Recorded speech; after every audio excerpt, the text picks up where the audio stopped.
graduating and then going out into the world after school. Visiting critics.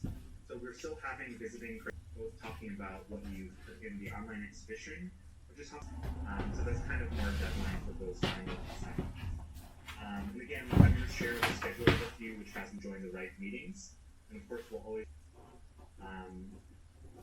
Yeah, so I think that mostly covers the schedule.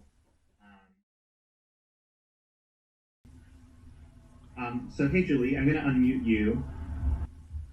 I know, it's just so depressing and sad and awful. And listen, you guys should absolutely grieve the show that you're not going to have, because you're not going to have the show that you're going to have.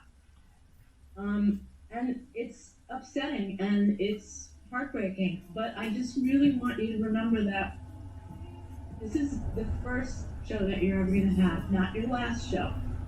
Really, in other places, things could get really, really bad, and it's going to affect each one of us, either directly or indirectly. This is just one of the times that we look to artists to sort of figure out what is going on in the world and how do we interpret it, how do we express ourselves when we are in situations like this. Besides, some of you are going to be able to continue with what you're doing. And many, many, many of you will not. Pretty much everybody's going to have to turn and pivot because of the situation. But one of the things I was talking to my class about was ways that you could re-envision this project to embrace the room or the tabletop or the wall or the floor or whatever it is that you have as your studio, or even your box of supplies as your studio. For those of you who would like to show, I think that you should still make work that you would like to show and be seen in Mason Gross. But I will do my best to make sure that we have some slots for you guys to show your work, to come together and celebrate. I can't guarantee that that will be this fall, because the way things are going, if you've been watching the news, they're expecting another big surge in August. I would urge you to think about the advantages of the online platform. You know that we all think that seeing work online is horrible, and it's not the way to look at work. It's not the way to understand what an artist is doing or saying.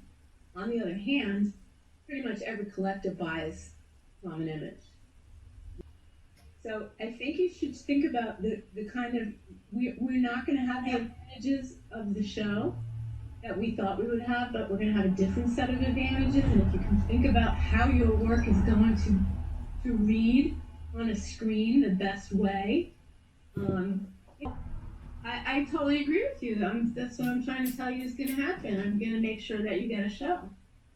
I don't know that it's not going to be your thesis show, but I'm going to make sure at whatever I can possibly do to have a slot in the galleries for you to present work. It's not going to be your thesis show, but it will be a venue for you to show work when we are all able to get back together.